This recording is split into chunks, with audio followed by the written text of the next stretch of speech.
Hi, I'm Dana Baker-Williams from Parenting in Real Life. I'm a parent and teen coach.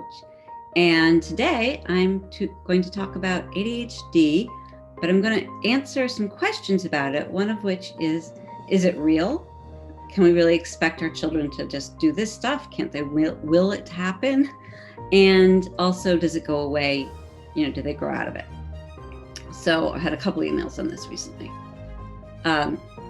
First of all, ADD or ADHD is a brain disorder. It is not something that they can will themselves to be rid of. They cannot suddenly learn to remember everything and change up who they are that way, right? So here's the basics. The hallmark symptoms of ADHD are inattention, hyperactivity, and impulsivity. So, of course, most kids are all of those things at some points at times, but to diagnose ADHD, those traits, whether you have one, two, or three of them, have to really disrupt their lives. So interrupt school, have problems with friendships, and home life issues as well, because, of course, family dynamics can be tough with all that going on at home. The other thing I will say is that the kids will not grow out of it. So as they move on to middle school, high school, college, step by step, they get less resources. So by college, there's no support system there that they can count on anymore, as like they can when they're living at home. So the work gets harder, the time structures get fewer, and there's a lot more distraction. So now is the time to really teach our kids how to set up plans and how to work constructively for themselves. So symptoms of ADHD can make school, family, and social relationships difficult, as I said, because school needs organization skills.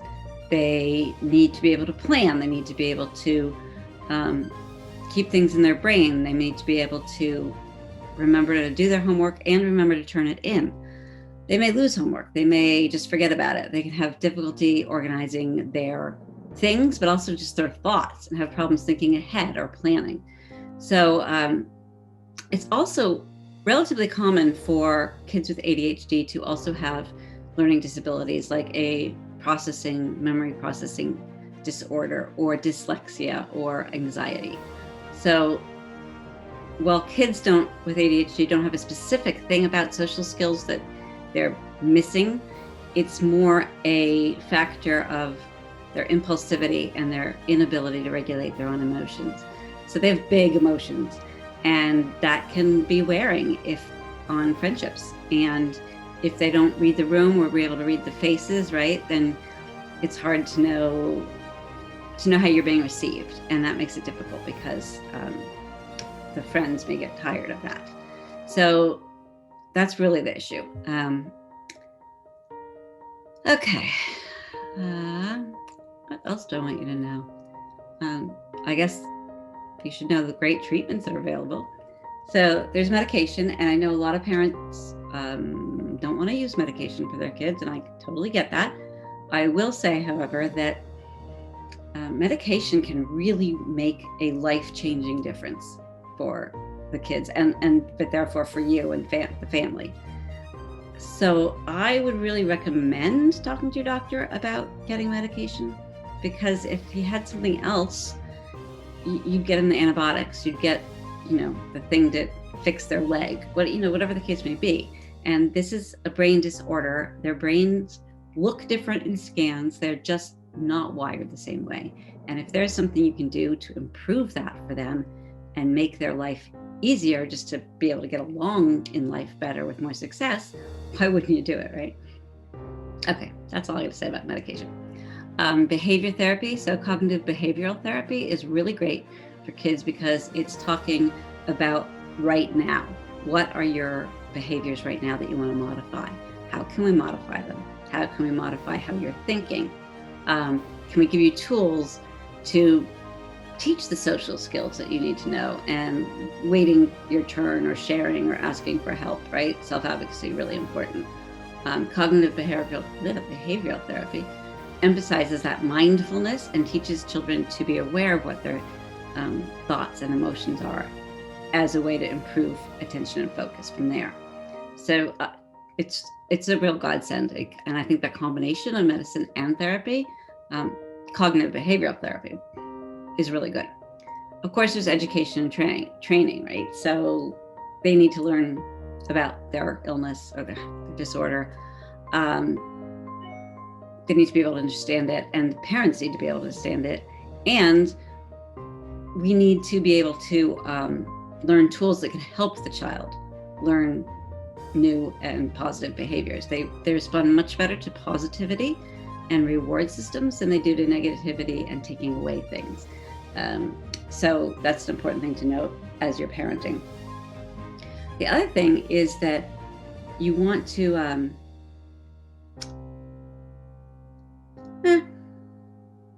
no idea where I was going with that. Okay. The other thing you can do in addition to all these things is you could do some ADHD coaching. Like find a coach who's used to ADHD, and we can help students with ADHD work towards goals. We can help them see change as a positive thing, improve their productivity, and hold them accountable in a way that sometimes a parent is not able to do without clashing. And so that's important. And so is the importance of us being able to build up their self-esteem by finding and using the things that they're good at and finding their strengths and pointing them out and figuring out how to use them to help themselves and to set their mindset where ADHD is just something they have. It's not who they are. And ADHD is not all bad. It has challenges, sure, but they're usually super bright. They are imaginative, they're creative, they have a fierce loyalty to people.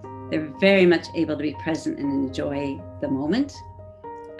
So I would just say it's important for our kids not to feel bad about what they have, right? And that they feel good about who they are. And I think that's probably the most important thing I would say about ADHD and being a parent or a teacher. Support them, love them, work from a place of strengths. Okay, and reach out if I can help you in any way.